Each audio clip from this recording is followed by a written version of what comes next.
Oke, salam semuanya. Gimana kabarnya? Salam.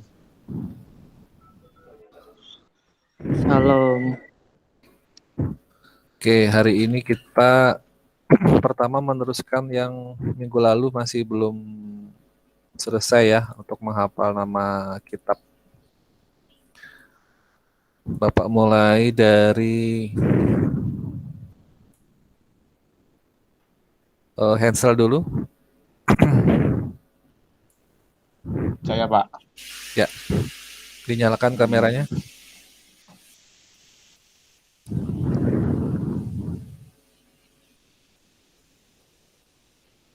Kitab apa dulu Pak?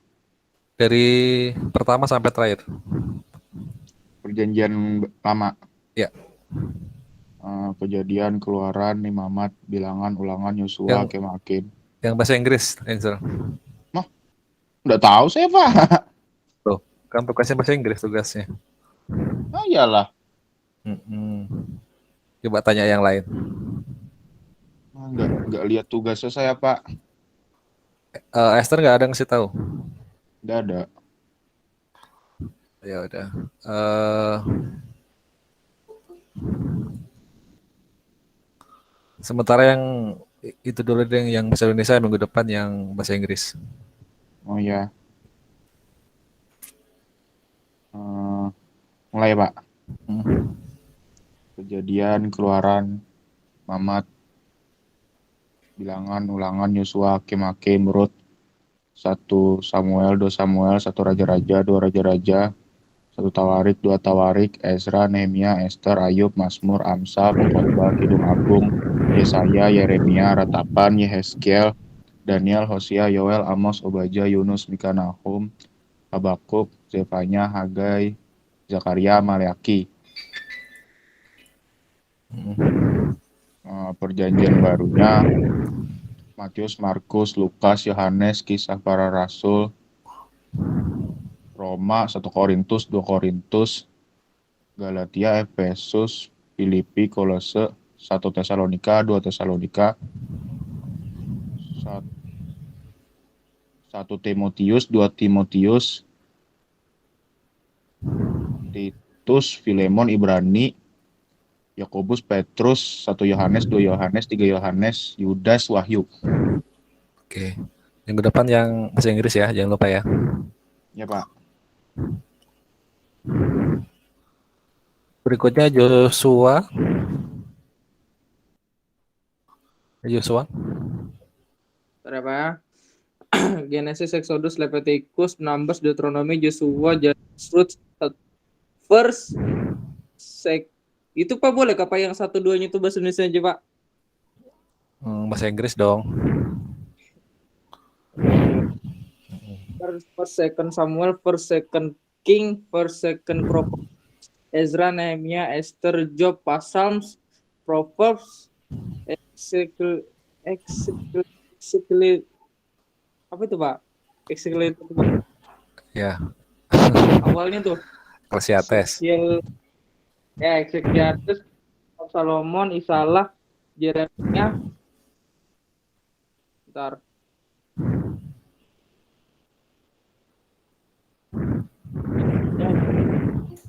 dia, Yonah, Mikah, Nahum, Habakuk, Zefania, Hagai, Zakaria, Malak, Malak, Malaki, gitu Pak. Mm-mm. Terus Mateo, Mark,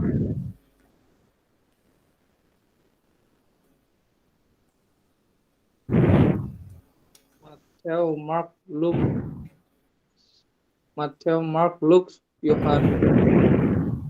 Yohanes, John, mm-mm.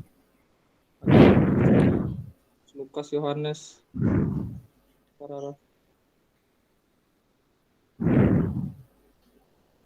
Aks lah Pak. Ya, Aks, Kisah Para Rasul, Matius, Markus, Lukas, Yohanes, Roms, di situ Matius, Markus, Lukas, Yohanes, Kisah Para Rasul, First, second, kori,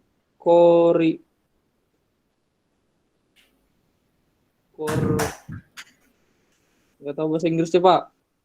Korintian. First, second Corinthians, itu sama Pak. Galatians, Philippines,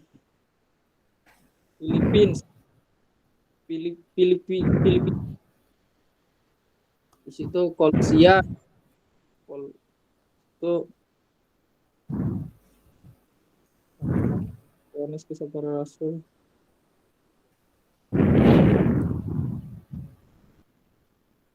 First, second Thessalonians,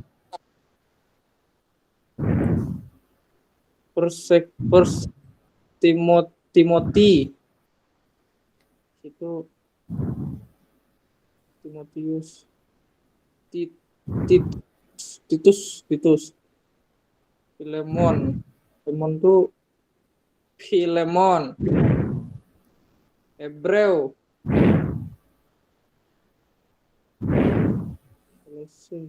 James,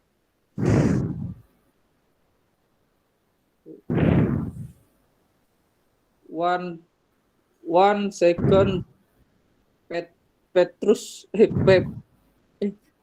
one second Peter, one second third, terus tahu Pak? John, Petrus apa John tahu Pak? Iya. One second third John. Di situ Jude, Revelation.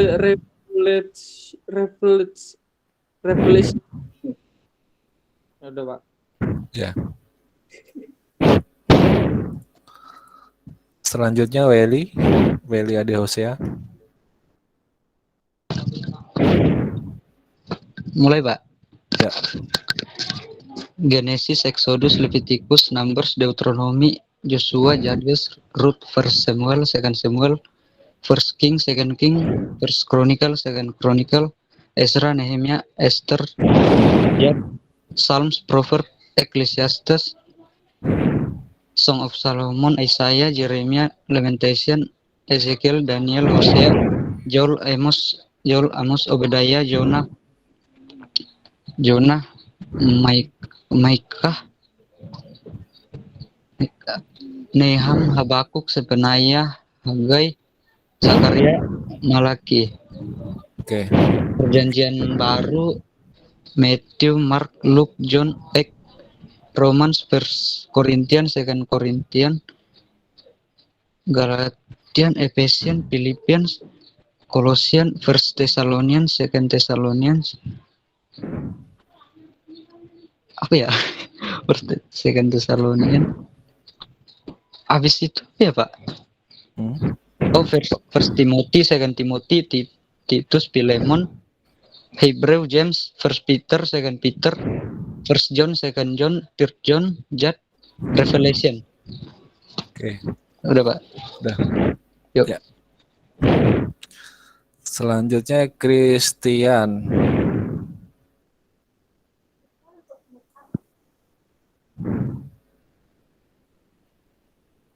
Langsung Christian.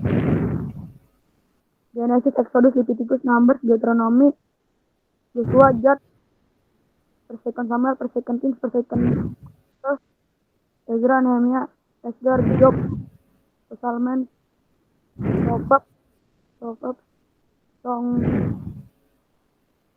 Solomon, Jeremiah, Lamentation, Ezekiel, Daniel, Hosea, Yoel, Amos, Obadiah,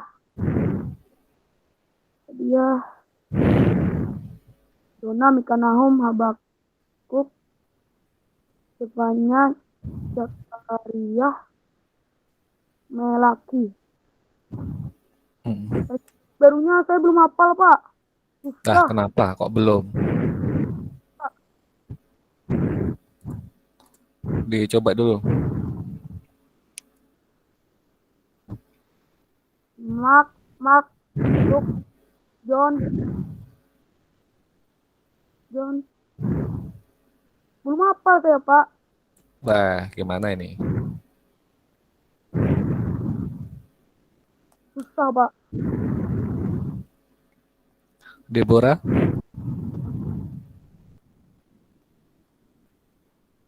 Bentar Pak, minum.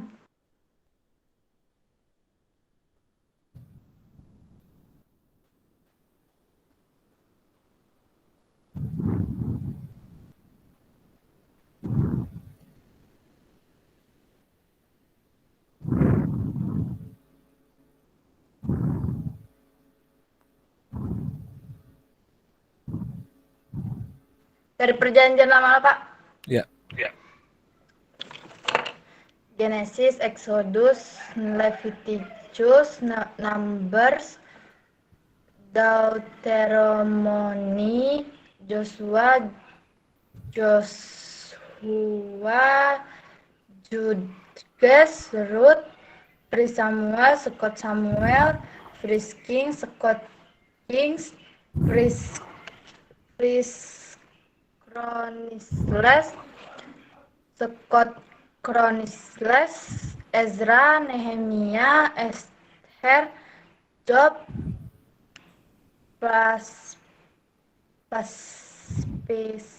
Prasala, apa?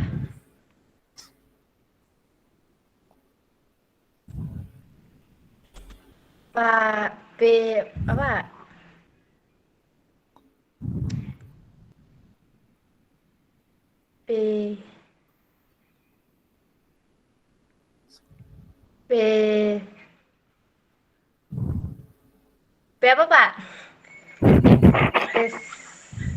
Ya. Psalm. Psalm. Ya, pasal, proverb, batu, Ecclesiastes, Song of Songs, Isaiah, Jeremiah, Lamentations, Ezekiel, Daniel, Hosea, Joel, Amos, Obadiah, Jonah, Micah, Nahum, Habakuk, Zephaniah, Hagai, Zechariah, Malachi.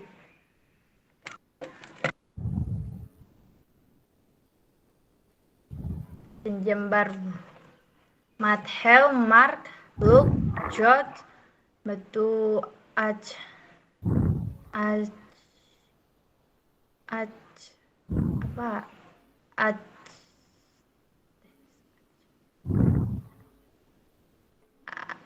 betul Romas, First Corinthians, Second Corinthians, Galatians, Ephesians, Philippians, batu Colossians, First Thessalonians, Second Thessalonians, First Timothy, Second Timothy, Titus, Philemon,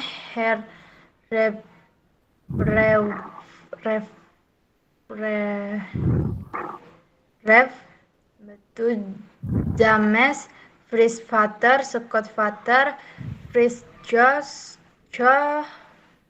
batu Second Josh, dari Josh, Jude, batu Revelation. Deborah, Ya, Pak. Deborah jujur ya, tadi ada baca. Ada Sekarang baca ada, nggak? Sekarang ada. Benar.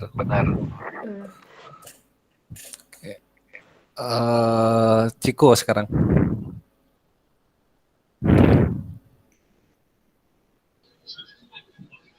Tes. Oke. Perjanjian lama. Genesis, Exodus, Leviticus, Number, Deuteronomy, Joshua, Judge, Ruth, First Samuel, Second Samuel, First Kings, Second Kings, First Chronicle, Second Chronicle, Ezra, Nehemiah, Esther, Job, Psalm, Prophet, Ecclesiastes, Song of Solomon, Isaiah, Jeremiah, Lamentation, Eskiel, Daniel, Hosea, Joel, Amos, Obadiah, Yona, Mika, Nahum, Habakuk, Zefania, Hagai, Zakaria, Malaki. Perjanjian baru kah?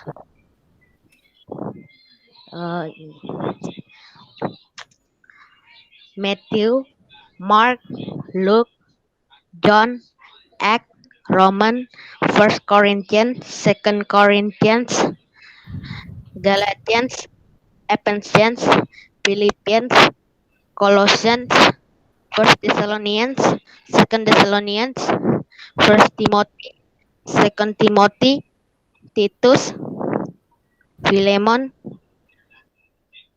Hebrew, James, First Peter, Second Peter, First John, Second John, Third John, Jude, Revelation.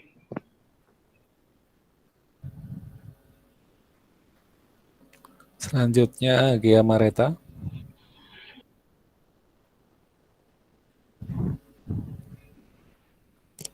Genesis, Exodus, Leviticus, Numbers, Deuteronomy, Joshua, Judges, Ruth, Samuel, Second Samuel, First King, Second King,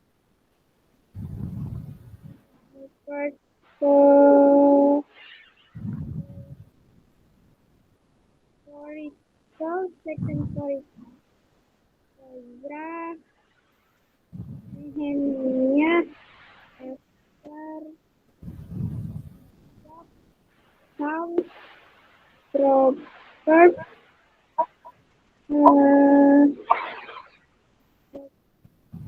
Ecclesiastes, Song of Songs, Isaiah, Jeremiah, Lamentations, Ezekiel, Daniel, Hosea, Joel, Amos, Obadiah, Jonah, Mika, Nahum, Habakuk, Zefania, Hagai,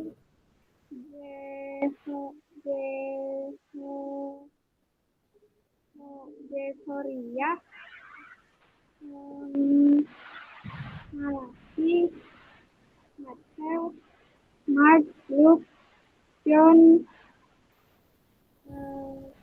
Acts, Romans, First Corinthians, Second Corinthians, Galatians, Ephesians, Philippians, Colossians, First Thessalonians, Second Thessalonians, Timothy, Titus, Philemon, Hebrew, James, First Peter, Second Peter, First John, Second John, Third John, Jude, Revelation.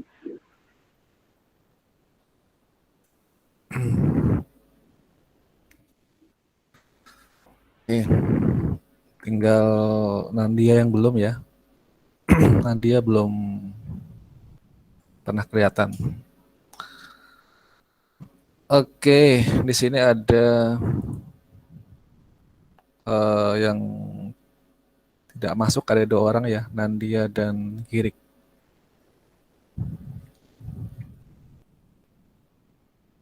Bentar, Madalena. Jika tadi izin.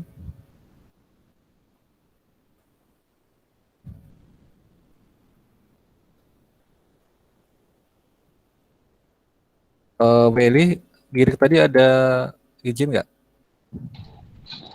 Nggak ada Pak, tadi nggak ada. Nggak ada ya. Iya.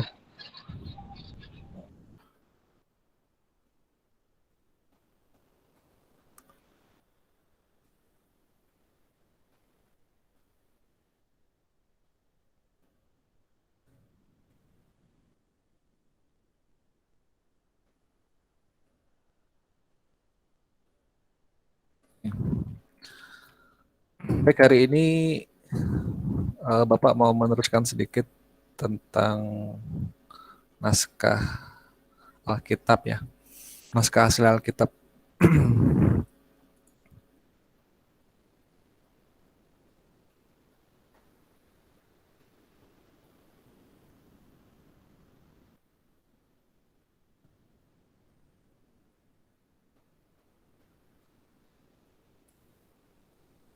Seperti biasa, ini Bapak tampilkan di layar. Nanti silahkan kamu ketik ya.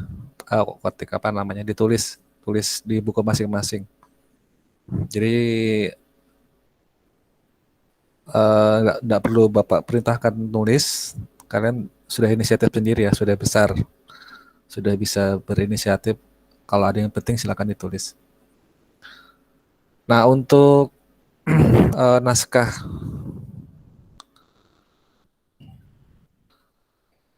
asli Alkitab, ini supaya kalian tahu bahwa sebagai bukti bahwa Alkitab kita ini adalah Alkitab yang memang terjaga keasliannya dan tidak pernah dirusak oleh siapapun dan kapanpun. Jadi kalian perlu memahami sejarah singkatnya ya. Ini Bapak nggak sampai sedetail seperti kalian belajar di teologi, tapi yang pasti ini sebagai dasar untuk kalian bisa suatu saat menjelaskan kepada orang-orang yang meragukan keaslian Alkitab. Nah, jadi secara umum kan kita punya teks ya, teks Perjanjian Lama dan teks Perjanjian Baru. Ini secara umum ya, jadi yang berjumlah 66 kitab. Jadi kita konteksnya nggak membahas yang kitab tambahan yang dipakai oleh umat Katolik. Jadi kita hanya membahas yang 66 kitab. Jadi terdiri dari 36 kitab PL. Pak 39. Oh iya, sorry, 39.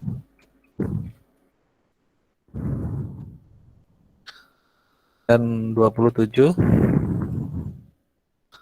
kitab Perjanjian Baru. Jadi totalnya adalah 66. Sorry ya, 66 ya.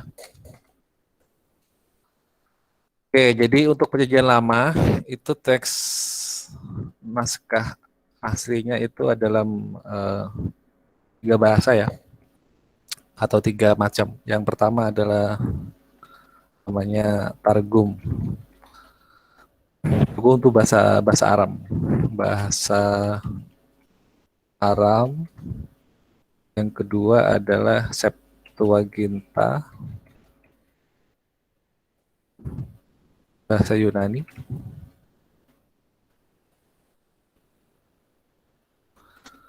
Yang ketiga adalah teks Masoret. Masoret. Ini bahasa Ibrani. Ibrani dengan Nikut. Jadi ada 3 macam untuk naskah aslinya yang dipakai ya. Kemudian yang berikutnya adalah Perjanjian Baru. Ini khusus Perjanjian Lamanya saja. Artinya yang baru nggak ada karena ini yang dipakai oleh umat Yahudi ya atau umat Israel. Kalau Perjanjian Baru itu diambil dari banyak kodeks, artinya nggak cuma satu kodeks. Jadi Perjanjian Baru itu diambil dari beberapa kodeks, salah satunya itu ada kodeks Vatikanus, ada kodeks Sinaiticus, ada kodeks Alexandrius. Sandrinus maksudnya. Nah, gini.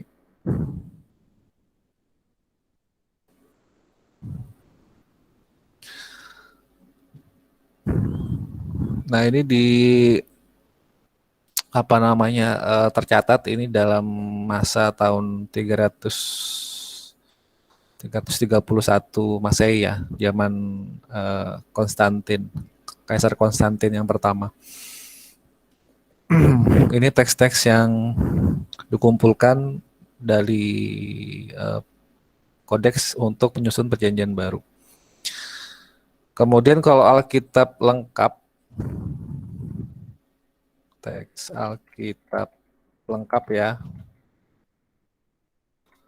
itu ada Vulgata. Vulgata itu bahasa Latin.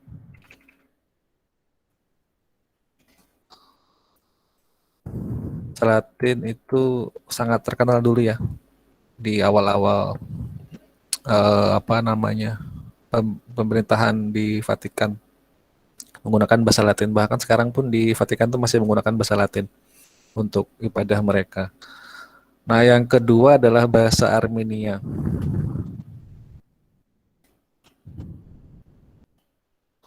Armenia. Kemudian yang ketiga itu bahasa Suryani atau Sita.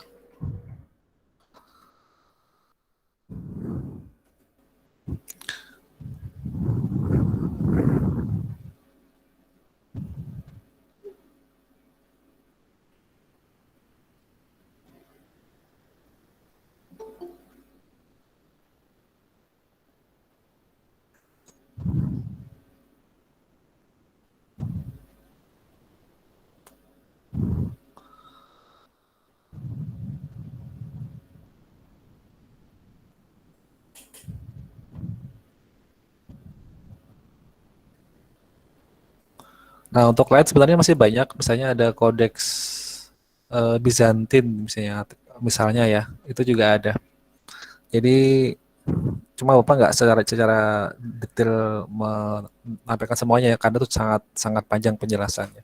Ini bagi beberapa saja untuk kalian ketahui supaya sebagai dasar untuk kalian bisa menjelaskan ke orang yang menanyakan naskah aslinya yang seperti apa gitu ya.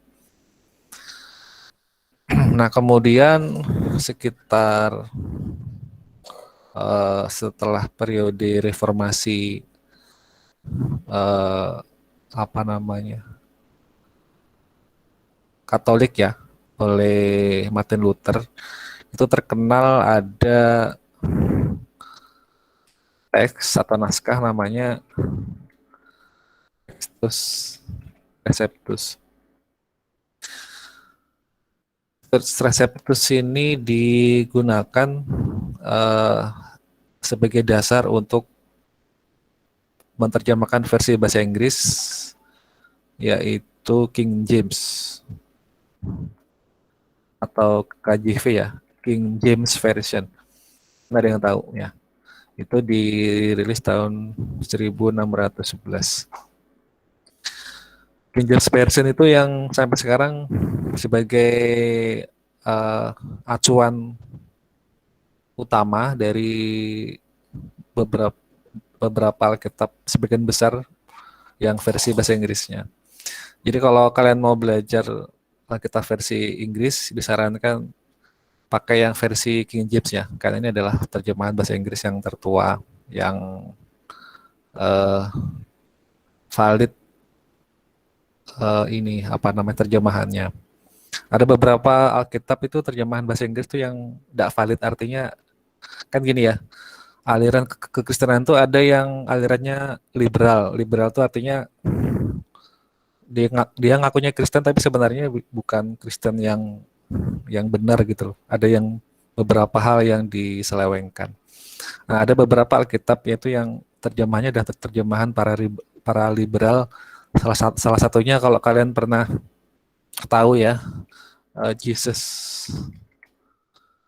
Seminar itu adalah salah satu komunitas yang mengatasnamakan Kristen padahal dia sebenarnya adalah komunitas yang sesat. Itu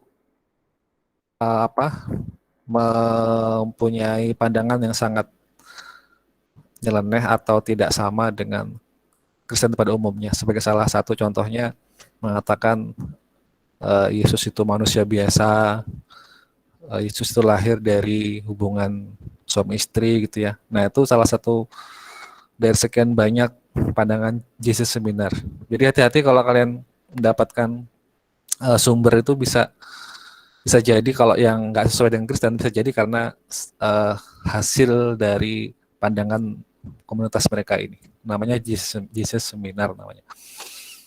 Jadi banyak sekali yang berusaha untuk merusak kekristenan dan juga merusak Alkitab. Tapi sekali lagi panutan kita adalah kita lihat yang dari akarnya. Jadi kalau kita mau melihat dari akarnya berarti pandangan umumnya apa sih doktrin dasar Kristen itu? Yang pertama adalah Tritunggal ya. Kalau ada yang mengatasnamakan Kristen tapi dia tidak mempercayai Tritunggal, itu berarti dia sudah jelas-jelas menyimpang dari kekristenan. Ada nanti kita bahas setelah ini ya. Nanti akan Bapak lebih jelaskan lagi tentang beberapa sekte ya. Sekte nanti ya setelah ini. Bapak masukkan ke sini aja.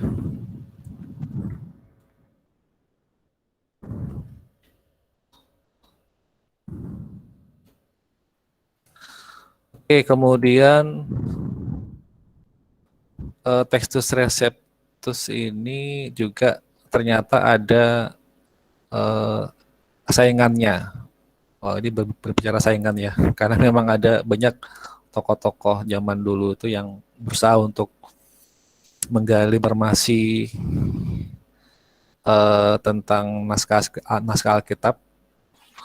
Hasilnya ada antara dua aja hasilnya, antara yang baik dan yang salah, atau yang benar dan yang salah. Nah, ada lagi sebuah naskah yang namanya critical text. Kalau yang Textus Receptus ini disebut dengan receive text ya, receive text, atau disingkat dengan bukan receive version maksudnya. Nah, gitu. Disebut dengan kepanjangannya RV biasanya, receive version atau authorized version, authorized version itu. Disingkat RV atau AV. Yang menjadi dasar kenapa kok King James Version itu dipakai sebagai terjemahan yang lebih akurat daripada yang lain karena dia adalah berbasiskan ini Textus Receptus. Kemudian yang berikutnya ada namanya critical text. Critical text. Critical text ini di sebuah naskah yang dikumpulkan dari pekerjaan dua orang namanya Westcott dan Hort. Ini Bapak tuliskan ya, namanya Westcott dan Hort. Westcott. Sorry ya, ini kayak gini. Nah, Westcott.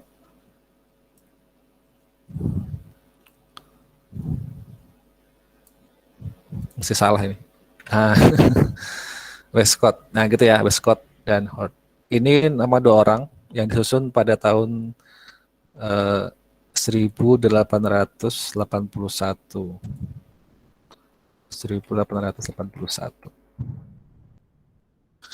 Nah, ini teks critical text ini itu agak berbeda dengan Textus Receptus karena dituliskan ada beberapa yang dihilangkan dari Textus Receptus. Makanya ada beberapa terjemahan Alkitab bahasa Inggris itu yang yang liberal ya, dari Kristen liberal itu menggunakan terjemahan ini, critical text. Jadi ada versi yang dipakai untuk justru malah menyerang kekristenan sendiri gitu loh. Ada beberapa terjemahan yang diambil dari critical text ini. Jadi kalian kalau mendownload Alkitab juga harus hati-hati, jangan sampai terdownload Alkitab versi yang dari liberal, versi liberalnya, karena bisa jadi nggak sesuai dengan naskah aslinya. Kalau mau aman, kalau mau belajar bahasa Inggris, downloadlah yang versi King James Version ya. Atau kalau mau yang New King James Version juga boleh, NKJV. Kalau saya di Alkitab itu yang Alkitab elektronik, yang versi-versi yang valid itu diinstal yang KJV, NKJV, ada lagi NIV juga boleh, International Version, itu bahasa Inggris. Artinya kalian perlu ini ya, perlu check and recheck, perlu membandingkan.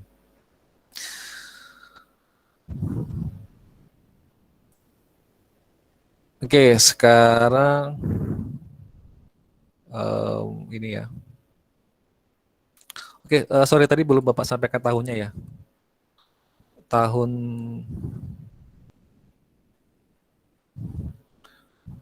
ini biar nggak salah ya.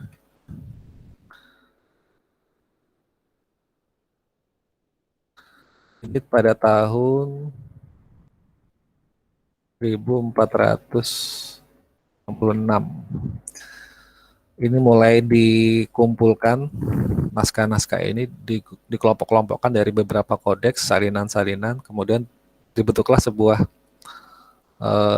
hasilnya yang diberi nama ini pada tahun 1466. Dimulai dikumpulkannya pada tahun ini. Kalau yang critical text itu dikumpulkan mulai disusun itu pada tahun 1881. Jadi ada perbedaan yang lumayan jauh ya, beberapa ratus tahun setelah ini baru muncul ini.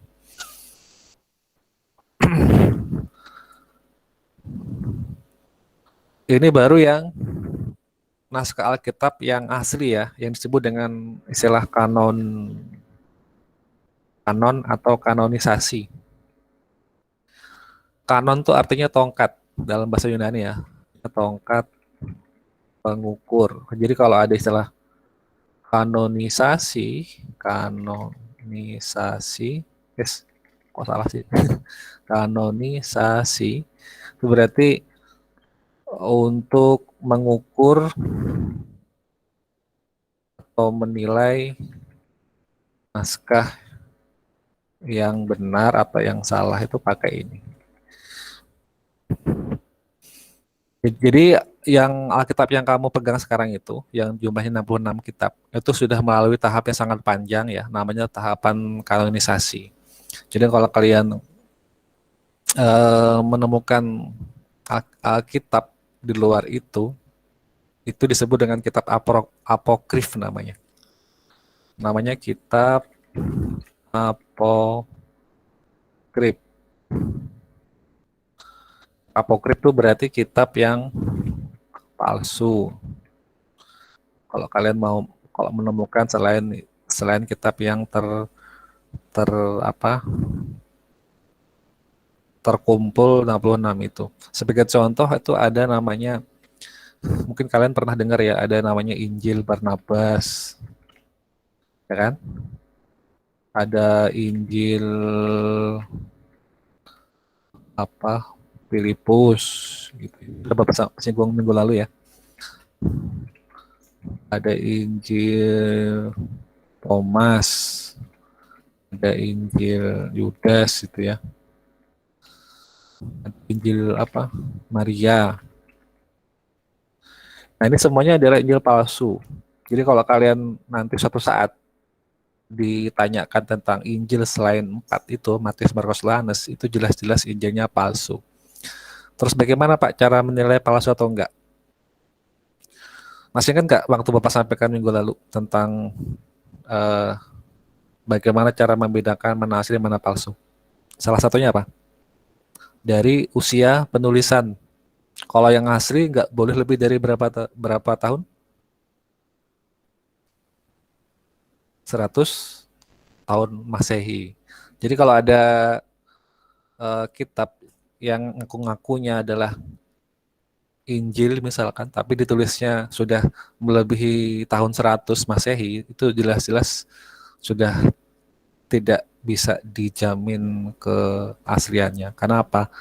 Karena kitab kita itu, kitab terakhir itu yang di Wahyu, itu dituliskan oleh Rasul Yohanes, itu mendekati para rasul masih hidup, ya ditulisnya. Paling tidak itu murid-muridnya para rasul. Jadi para rasulnya kan punya murid ya. Paling enggak yang menuliskan dekat-dekat dengan itu. Nah, lebih dari itu maka itu dianggap sudah palsu karena bukan orang yang terdekat dari Yesus dan murid-muridnya yang menulis gitu loh. Jadi orang yang hanya berusaha untuk merusak Alkitab. Nah, Injil Barnabas ini lucunya ya. Dia ngakunya Injil tapi dituliskan baru abad ke-16. Kan lucu ya. Tak jauh banget dari tahun 100 sampai ke abad 16. Sudah tahun 1000 berapa itu? 1500 ya atau 1600. Kan sangat jauh sekali. Jadi tidak mungkin itu adalah Injil yang benar. Jadi menetapkan Injil palsu atau Injil asli itu bukan semata-mata ini gak sesuai dengan aku, gak cocok, gak suka, ini palsu, bukan seperti itu ya. Jadi banyak faktor yang menentukan bahwa ini palsu, ini asli. Makanya disebut dengan ada istilah kanonisasi dari berbagai macam faktor. Kadang yang kita anggap itu sebenarnya bagus ternyata nggak sesuai ya, bertentangan. Sebagai contoh gini, kalau kalian tahu tahun Yobel itu kan setiap 50 tahun sekali dirayakan. Nah, itu juga ada di dalam Injil Barnabas ini. Dia membahas tahun Yobel itu ya, seolah-olah itu kan benar. Tapi ternyata dia mungkin ini ngawur atau bahkan nggak tahu sejarah. Dia mengatakan tahun Yobel itu setiap 100 tahun sekali. Kan ngawur tuh. Padahal jelas-jelas tahun Yobel itu adalah 50 tahun sekali. Nah, itu salah satu contoh bahwa ini kegagalan penulisan yang sangat fatal. Itulah kenapa tidak pernah diakui sampai sekarang ini. Nah, sekarang pertanyaannya, loh Pak, kalau memang itu Injil palsu, kenapa kok masih bebas Pak diterjemahkan, bahkan yang menerjemahkan orang Kristen lagi? Nah, jadi gini ya, untuk membuktikan bahwa itu palsu atau asli, kan kita perlu alat atau bukti. Kalau kita menghapus yang palsu ini, justru kita malah akan jadi tertuduh kan nantinya. Betul nggak? Sebagai contoh gini, kalau misalnya Esther terdakwa nih, tertuduh melakukan sebuah kasus, misalnya kasus pencurian misalnya ya, kemudian di tempat kasus TKP itu ada CCTV-nya. Terus Esther dari pertama sudah nggak mau mengaku bahwa dia pencuri karena dia memang nggak mencuri. Tapi Esther menghapus rekamannya. Kira-kira itu justru malah membuktikan apa, Esther? Kalau saya mencurinya, Iya. Berarti malah justru yang membuktikan bahwa kamu mencuri ya? iya, Nah, supaya kamu bisa membuktikan bahwa kamu nggak mencuri, berarti diapakan?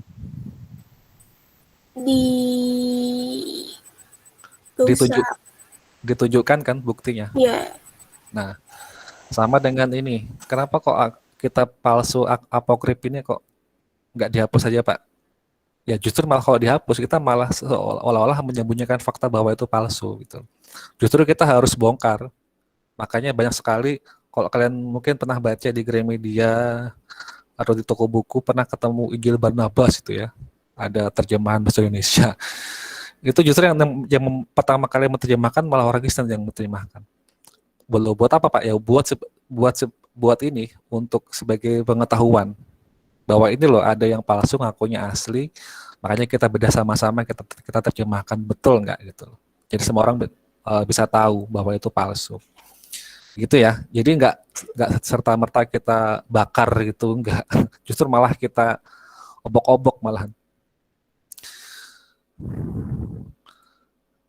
Oke, ini ya kita lanjutkan ke sini. Ada beberapa yang aliran Kristen itu yang sebenarnya seolah-olah Kristen tapi bahkan dia mengaku Yesus, tapi sebenarnya mereka itu termasuk sekte yang sesat atau yang salah. Kalau yang pertama tadi sudah Bapak contohkan ada Jesus Seminar ya. Ini komunitas yang Kristen liberal. Yang kedua ada Saksi Yehova. Yehova ini mereka luar biasa gencarnya, bahkan orang Kristen pun menjadi sasaran mereka. Mereka ini punya Alkitab sendiri ya, menerjemahkan sendiri. Namanya NWT, New World Translation, atau terjemahan dunia baru bahasa Indonesianya. Kalau kamu mau lihat, ada situsnya di jw.org. Bapak pernah ditelepon 2 kali sama mereka ini. Luar biasa ya. Mereka itu nggak langsung membahas tentang agama, nggak. Mereka tuh sasarannya semua orang, nggak peduli agamanya apa. Tapi mereka dari menelpon sampai mendatangi ke rumah-rumah, dan mereka nggak peduli agamanya apa yang didatangi oleh mereka. Nah, Bapak pernah ditelepon 2 kali. Pertama mengabarkan tentang ini, kabar sukacita katanya gitu ya. Cuma waktu itu dia nggak langsung ngobrol ke masalah kekristenan ya, karena mungkin dia nggak tahu bahwa bapak itu Kristen. Karena Bapak pengen tahu maunya apa sih gitu ya. Jadi Bapak ajak ngobrol terus sampai lama gitu. Nah, ujung-ujungnya dia minta Bapak buka situsnya jw.org tadi itu tentang masalah COVID itulah asalnya. Kalau Bapak sih tahu ya, pasti dia akan nanti lama-lama menggiring ke doktrin mereka. Nah, kalau kamu tanya di mana sih Pak sesatnya mereka? Mereka ini menganggap Yesus bukan Tuhan. Yesus adalah ciptaan. Bahkan dianggap Yesus adalah malaikat Mikael. Jadi Allah adalah Bapa ya, itu adalah Allah. Yesus adalah ciptaan, artinya bukan Allah. Ini menurut mereka Saksi Yehova. Dan Roh Kudus itu adalah hanya kekuatan Allah saja. Jadi bukan Allah sendiri, tapi hanya kekuatannya. Nah, itu doktrin dari Saksi Yehova. Nanti kalau kalian mungkin suatu saat ada yang nelpon kalian atau ketemu dengan mereka, ya kamu sudah tahulah, sudah Bapak jelaskan ya secara sekilas. Yang ketiga ada yang namanya Unitarian. Unitarian ini hampir sama dengan Saksi Yehova. Jadi dia tidak mengakui ketuhanan Yesus. Tapi dia sekali lagi ya, dia itu Kristen atas nama Kristen. Bahkan kalau ngisi kolom agama di formulir ya dia ngomongnya Kristen. Sama dengan Saksi Yehova juga sama. Dia juga kalau ngisi kolom agama juga diisi Kristen. Bapak dulu pernah punya teman waktu SMA itu dari Saksi Yehova, cewek. Kalau Bapak dulu kan sekolahnya di SMA Betel Mencari Baru ya. Bapak waktu itu kelas 3 awal-awal naik kelas 3 waktu SMA. Terus ada siswi pindahan, cewek tadi itu, dari SMA 1. Dipindah ke SMA Bapak waktu itu sekolah. Nah, kabarnya kenapa dia dipindah, karena dia tidak mau hormat kepada bendera. Jadi setiap kali ada bendera tuh apel, nggak mau hormat, pokoknya cuma diem aja gitu. Lama-lama, oh ternyata baru tahu bahwa dia itu saksi Yehova. Cuma orang di luar sana kan nggak ngeh ya, dipikir itu Kristen itu loh. Makanya dianggap, oh orang Kristen ini nggak mau hormat bendera gitu. Makanya dipindah ke SMA Kristen. Padahal juga nggak sama juga, padahal. Cuma ya karena atas dasar kasih ya diterima saja sampai lulus.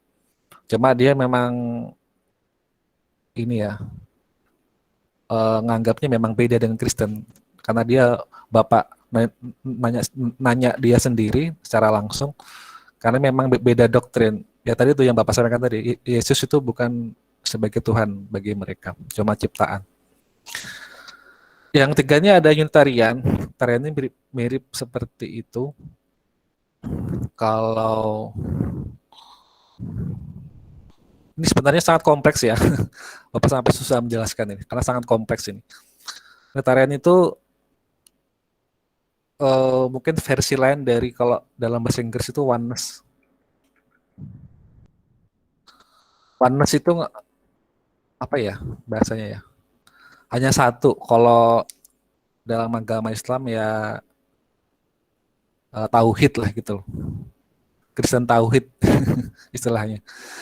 Jadi mirip-mirip dengan saksi Yehova tadi, cuma bedanya gini. Yesus itu dianggap sebagai Tuhan sama juga, tapi nggak terpisah seperti Tritunggal. Kalau Tritunggal kan ini ya. Kalau Tritunggal itu kan 3 kodrat ilahi dalam satu kesatuan ya. Kan gini, kalau Tritunggal ini kan yang Kristen nih. Ini kan sama dengan Kristen gitu ya. Tapi kalau Unitarian atau Oneness ini ya dia nggak nganggap ini sebagai sebuah 3 kodrat, ya tetap dianggap satu gitu loh. Kalau sorry, ini sebenarnya beda sih ya. Cuma ya kurang lebih sama lah penjelasannya. Kalau Unitarian ini pencetusnya namanya Arius. Kalau sekarang ini disebut dengan aliran Arianisme. Kalau Oneness ini pencetusnya namanya Sabellius.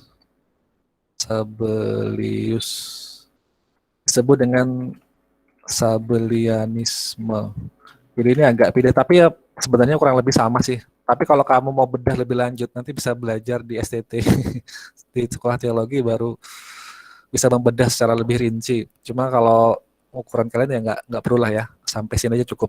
Yang penting tahu secara umum aja bagaimana perbedaan antara sekte-sekte ini. Jadi kalau kalian masih ingat tahun 325 Masehi kan ada namanya konsili, masih ingat ada apa? Konsili? Ya, yang pertama. Itu kan membahas perbedaan pandangan tentang konteks Tritunggal. Nah, ada satu golongan yang dipimpin oleh Arius ini. Itu dia mengatakan bahwa Allah itu ya Allah sendiri, nggak ada Yesus itu, Roh Kudus itu ya bukan Allah gitu loh. Jadi cuma satu aja. Nah, ternyata setelah diadakan rapat yang semikian alot, pada akhirnya Arius ini dan golongannya itu terbukti dianggap sebagai sesat, sekte sesat. Makanya dia diusir. Nah, singkat ceritanya dia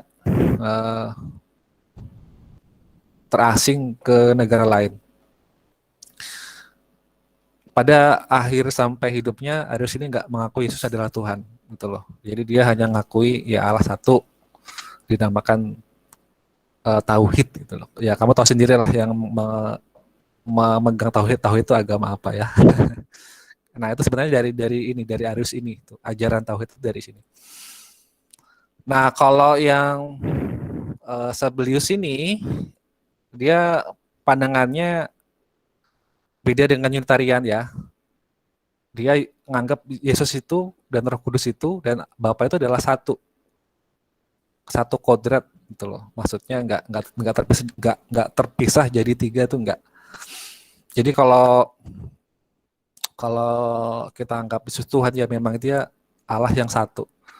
Beda dengan Tritunggal. Tritunggal kan kita memahami tiga kodrat sebagai satu kesatuan.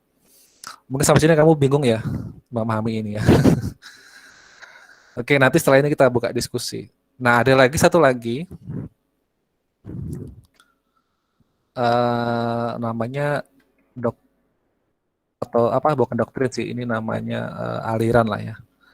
Tritheisme. Ini beda lagi ya, ini aliran yang anggap tiga itu Bapa, Yesus, dan Roh Kudus itu adalah betul-betul tiga Allah yang berbeda.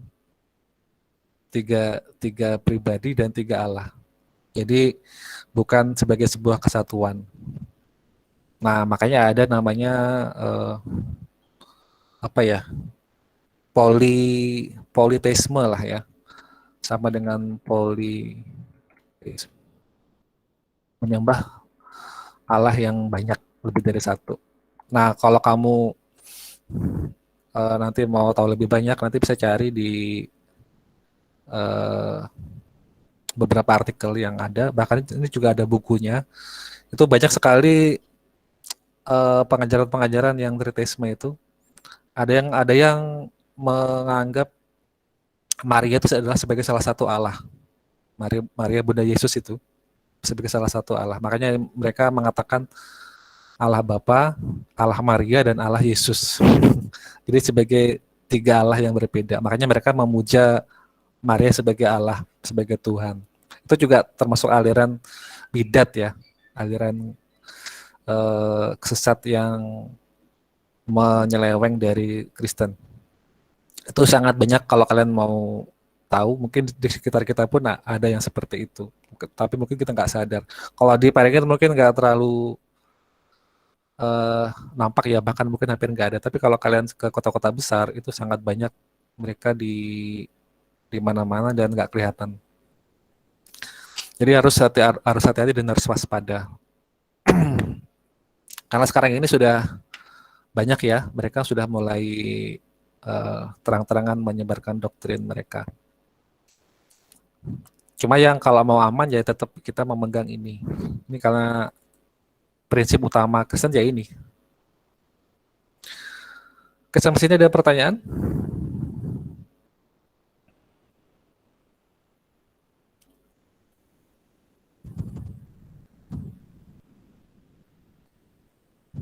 Bapak buka diskusi. Oke, Hansel, gimana?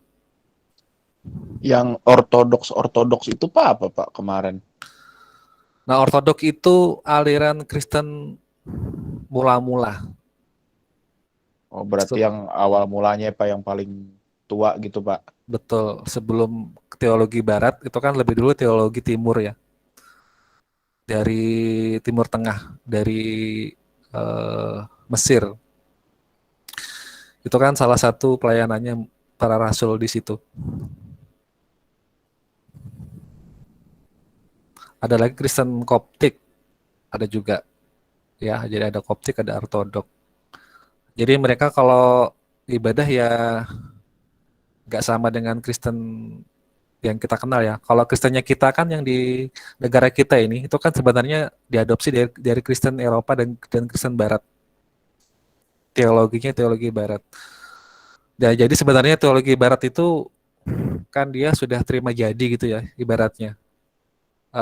Bukan Kristen yang original lah. Artinya kalau dalam sisi tradisi, literasi budaya dan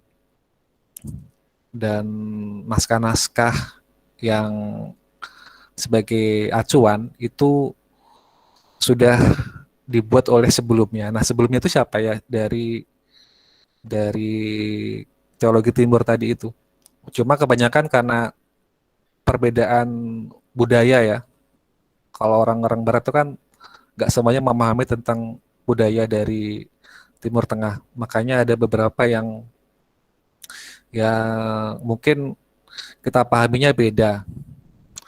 Kalau Kristen Ortodok, Koptik itu ya memang saat zaman zaman mula-mula abad pertama setelah pelayanan para rasul, ya memang di situ berkembangnya.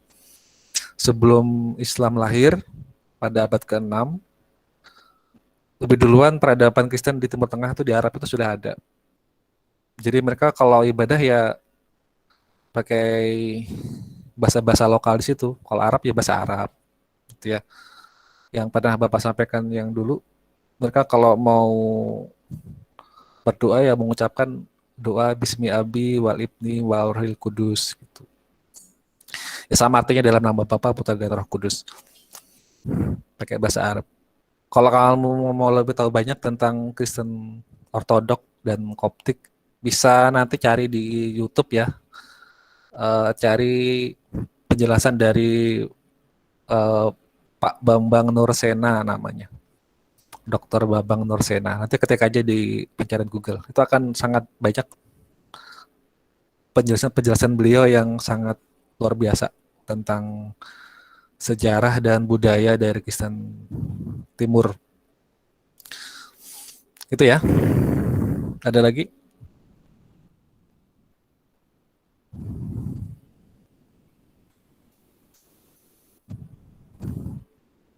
Ini nggak berat kan pelajarannya? Ini cuma kulitnya aja kok ini. Kalau kalian mau lebih tahu dalam ya harus masuk ke STT. Cuma paling nggak kalau mau cuma sekedar bisa berapologetika ya cukup pas sampai di sini aja cukup lah. Nggak usah pusing-pusing masuk STT. Karena kan nggak mungkin kan semuanya Bapak suruh masuk STT semua kan nggak mungkin ya. Cuma kalian walaupun nggak sekolah Alkitab secara khusus, kamu sudah tahu duluan itu loh. Dari sekarang dasarnya itu apa yang bisa membuat kamu semakin kuat dalam iman Kristen. Jadi nggak sekedar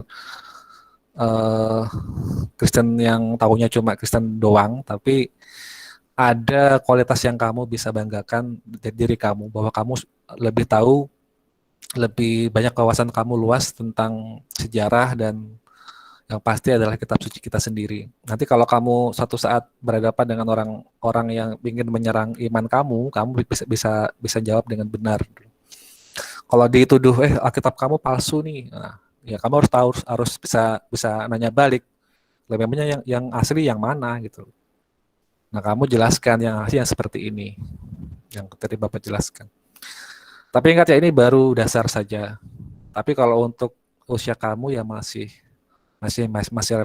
relevan ya, masih oke lah sebagai dasar, sebagai pondasi. Sudah cukup buat kamu. Oke, ada lagi pertanyaan? Esther ada? Belum, Pak. Belum. Biasanya ada ini. Belum. Oke, yang lain. Yang lain ini ada nggak? Ini jangan tidur nih yang lain nih. Halo, yang lain ada? Masih ada orangnya? Ada. Cuma Joshua yang ada, yang lain nggak ada? Ada, Pak. Oh ada. Bisa paham atau nggak paham yang Bapak sampaikan tadi? Insya Allah. Lumayan. Oke, itu materi kita hari ini. Sebelum Bapak akhiri, adakah yang mungkin ya nggak harus berhubungan dengan ini, kalau memang nggak ada ya nggak apa-apa, tapi paling nggak mungkin adakah yang lain yang di luar materi kita hari ini yang ingin kamu tanyakan?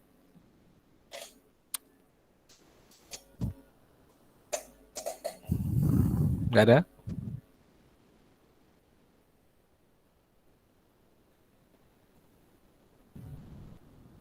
Nggak ada ya? Saya. Ya boleh. Itu kan, Pak, di kitab Wahyu itu kan ada materai gitu kan, Pak. Mm-mm. Ada berapa itu? 6, 7. Ya 7 materai. 7. Itu tuh apa ya? Duh, saya belum selesai baca kitab Wahyu, Pak. Oh ya. Itu maksudnya apa ya? Kayak gimana ya? Kayak gitu, Pak. Kayak gimana? Maksudnya penjelasannya. Iya.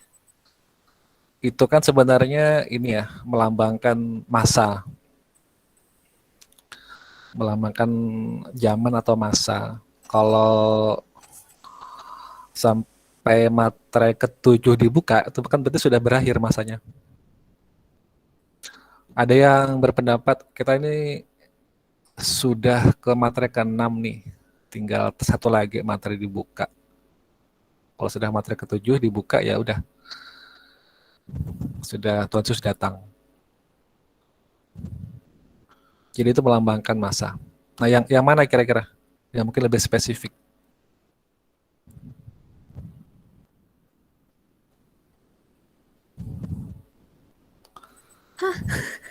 Atau 4 penunggang kuda?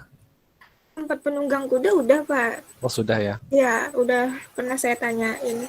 Oke. Oh, berarti habis misalkan materai ke-7 itu terbuka, itu kan lanjutannya kan ada apa? Ada bunyi sangkakala ya, Pak? Ya. Bentar, berarti itu habis materai ke-7 itu udah apa ya, apa kemarin istilahnya? Udah setelah raptur masa pengangkatan. Masa sih? Nah, kalau masalah pengangkatan tuh ada 3 versi ya. Ada pre-tribulation, ada mid-tribulation, ada post-tribulation. Aduh, tinggi sekali bahasanya, Pak. Tapi mau tahu nggak? Bapak jelaskan kalau mau tahu. Mau lah, Pak. Oke. Ntar Bapak share dulu ya.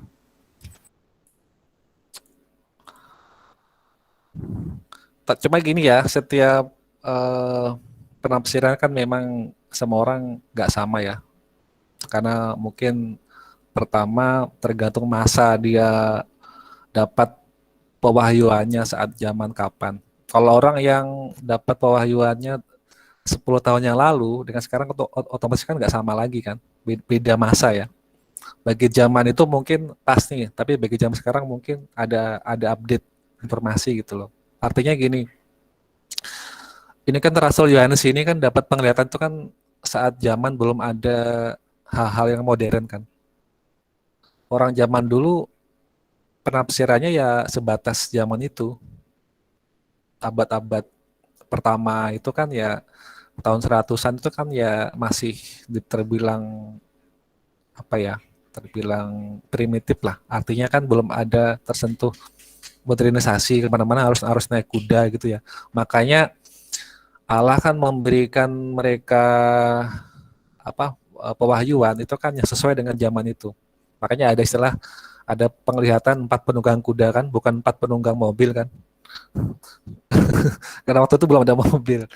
Jadi artinya pewahyuan tiap orang itu beda-beda sesuai dengan zamannya dan masanya.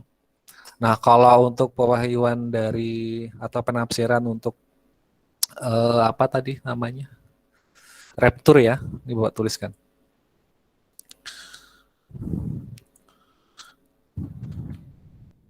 Rapture itu pengangkatan ya. Pengangkatan. Ada tiga penafsiran. Ada yang menyebutkan pre-tribulation, ada yang tribulation, ada yang post-tribulation. Kalau yang tribulation itu masa kesusahan. Kalau pre berarti kan sebelum masa kesusahan. Kalau mid itu pertengahan masa kesusahan, kalau post setelah masa kesusahan. Kita tahu bahwa masa kesusahan itu kan 7 tahun. Jadi tribulation itu 7 tahun. Nah, kalau pre-tribulation berarti kan sebelum kesusahan 7 tahun. Artinya pengangkatan orang-orang yang kudus, yang dianggap layak itu kan sebelum penganiayaan, kesusahan selama 7 tahun. Itu pre. Kalau mid berarti dibagi 2, 3,5 tahun kesusahan baru pengangkatan, lanjut lagi ke tiga setengah tahun kesusahan lagi. Jadi di tengah-tengah. Kalau pos berarti di akhir-akhir setelah 7 tahun masa susah baru kita diangkat. Nah tapi ini kan 3 hari ini kan zamannya beda ya. Ini terjadi ya mungkin 10 tahun yang lalu lah, atau mungkin lebih lagi. Artinya kan ini sudah ditafsirkan oleh orang-orang yang sudah duluan, mungkin sebelum kita lahir sudah ada. Tapi ini mungkin sampai ke 5 atau 10 tahun yang lalu. Setelah itu, sekarang ini beda lagi nih, tergantung masanya ya, cara menafsirkan atau pewahyuan itu. Sekarang ini lebih menyempit ke kedua ini. Ini enggak lagi ini. Karena melihat perkembangan zaman sekarang ini dan lebih dalam tentang pemahaman Alkitab, sekarang tersisanya 2 ini. Antara 2 ini, sebelum atau pertengahan. Ada yang beberapa yang mengatakan atau menafsirkan, kita kan sekarang sudah masuk ke tribulation sebenarnya. Sekarang ini loh. Kita kan sekarang kan susah ya. Apalagi gara-gara COVID nih. Kita sudah masuk ke masa tribulation. Beberapa orang mengatakan seperti itu. Jadi 3,5 tahun terhitung dari kesusahan, nanti akan ada pengangkatan. Jadi kesusahan ini selama 7 tahun. Tapi ada yang mengatakan, oh belum nih, ini masih cuma awal-awalnya aja, ini belum masuk ke tribulasi ini, masih ya awal-awal aja lah. Nanti akan ada lagi yang lebih hebat, yang betul-betul tribulation yang asli. Nanti kita sebelum itu diangkat dulu, makanya disebut dengan pre-tribulation. Jadi tinggal 2 ini. Nah sekarang ini kita menunggu nih mana yang lebih lagi, yang menyempit lagi ke yang mana ini, ke yang pertama apa yang kedua, begitu loh. Jadi kita tinggal tunggu aja ini. Tinggal menunggu detik-detik mana. Nah kalau sudah menyempit ke satu, itulah yang kita akan alami nanti yang mana. Makanya kan dikatakan Yesus datang seperti pencuri, nggak ada yang tahu. Tapi kita bisa memperkirakan. Kalau memperkirakan berarti kan bisa salah, bisa benar ya. Kita cuma kira-kira. Artinya kita ya siap-siap lah. Kalau misalnya mendung itu sudah mulai hitam, kemudian kamu punya jemuran di luar, apa yang kamu lakukan? Ambil jemurannya. Tapi kira-kira apakah sudah pasti hujan? Belum tentu. Tapi tetap apa yang kita Tetap lakukan? diambil. Tetap diambil. Ya sama kayak gitulah. Kita nggak tahu pasti kapan Yesus datang, kapan kita pengangkatan, tapi kita siap-siap mau datang cepat sekarang atau besok atau lusa atau tahun depan atau kapanpun, ya kita sudah siap. Sama kayak tadi itu. Walaupun mendung belum berarti hujan, tapi tetap kita ambil. Kita kan nggak mau resiko kan? Nggak mau ngambil resiko kan? Jadi kalau Esther habis nyuci pakaian 5 ember bak besar gitu ya, kamu cuci sampai capek, kamu jemur di luar, segitu banyaknya kan, kalau nggak kamu ambil, tersiko nanti kena basah kan, jadi mencuci ulang lagi kan, kotor jadinya. Ya sama kayak gitulah. Jadi kita nggak mau ambil risiko dari sekarang, siap-siap. Makanya terus Bapak dorong kalian semua untuk siap-siap, gak usah pikirkan kapan, yang penting siap-siap. Kalau dulu kan Bapak pernah nyampaikan khotbah tentang masa 70 atau 80 tahun ya, yang dulu di Polres, mungkin masih ingat Esther. Kalau dihitung secara hitung-hitungan dari Alkitab, masa umur manusia kan 70, kalau kuat 80. Kalau dulu kan hitungannya 70 itu kan 2018-an ya. Dihitung dari 1948 sejak Israel merdeka. Kalaupun nggak terjadi kan dihitung lagi yang 80 tahun. Kalau misalnya seandainya kisaran 80 tahun betul terjadi, kan berarti itu kan 2028. Ya. Ya kan? Itu kalau hitungannya 80 tahun. Tapi sekali lagi itu kan prediksi ya. Artinya kalau kita nggak memastikan dan kita juga nggak memungkiri, ya pasti kita siap-siap dari sekarang. Kapanpun tahunnya kita siap. Mau sekarang pun kita sudah siap gitu loh. Saat nanti sore, misalnya Esther habis makan gorengan, makan pentol, atau ada sangkakala bunyi, reret, gitu kan, udah siap.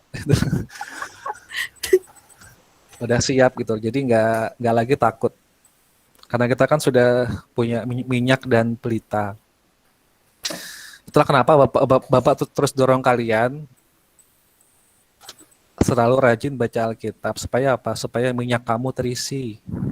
Gitu loh. Supaya nggak kosong minyaknya. Oke, ada lagi kira-kira? Jumat depan lagi deh, Pak. Oke deh. Yang lain mungkin?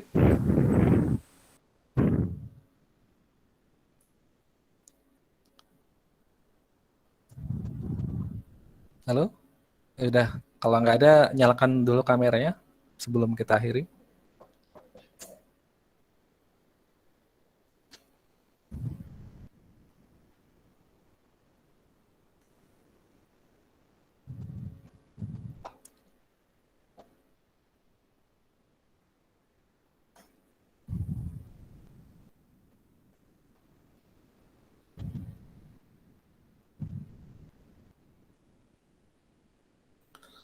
Deborah, Christian, Joshua.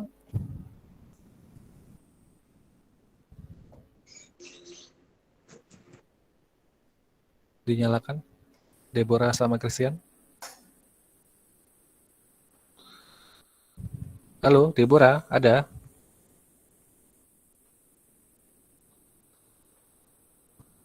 Oke, jangan ditutup dulu ya. Kita doa dulu. Nanti baru foto. Oke, kita berdoa. Terima kasih Bapak, kami mengucap syukur Engkau telah sertai kami sampai selesai. Kami percaya Tuhan setiap yang disampaikan pada hari tidak akan sia-sia. Tapi biarlah Roh Kudus berkarya dalam hidup mereka Tuhan pada anak-anak-Mu ini. Tuhan yang mau berdoa, Engkau lembutkan hati mereka, Engkau jamah hati dan pikiran mereka. Engkau angkat mereka Tuhan dan Engkau tarik lebih dalam lagi menuju puncak perkenanan-Mu Tuhan. Ampuni segala ketidaktahuan kami semua Tuhan, yang mungkin sampai saat ini masih belum punya hati yang rindu untuk membaca firman-Mu. Tuhan yang mau berdoa, Engkau jamah mereka sehingga mereka mulai hari dan seterusnya punya hati yang rindu untuk membaca firman-Mu dan memahaminya, serta melakukannya dalam kehidupan mereka sehari-hari. Tuhan, Kau berikan mereka pertolongan-Mu dalam studi mereka, dalam belajar mereka, sehingga apapun yang mereka kerjakan, semuanya berhasil untuk nama-Mu. Tuhan, jadikan mereka generasi-generasi akhir zaman yang militan, yang mampu membawa terang dan garam bagi setiap orang di sekitar mereka. Terima kasih Bapak, kami mengucap syukur. Kami mohon pengurapan-Mu Tuhan atas hidup kami, sehingga kami akan terus dilayakkan sampai Kau datang yang kedua kali. Terima kasih Bapak, kami bersyukur dalam nama Yesus.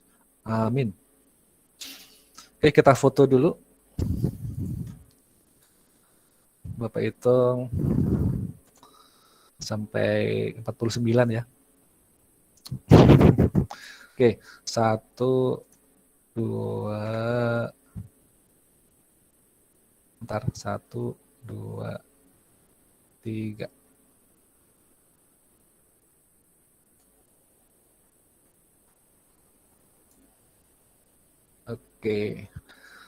Oke, sudah. Bapak cukupkan untuk hari ini.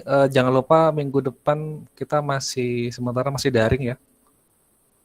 Masih karena belum ada pemberitahuan lebih lanjut secara resmi dari tim Satgas COVID. Jadi sementara kita daring dulu. Cuma harapan Bapak tetap semangat walaupun daring. Oke. Sampai jumpa minggu depan dan tetap semangat. Jangan lupa terus baca Alkitab setiap hari. Baca firman setiap hari supaya bertumbuh ya.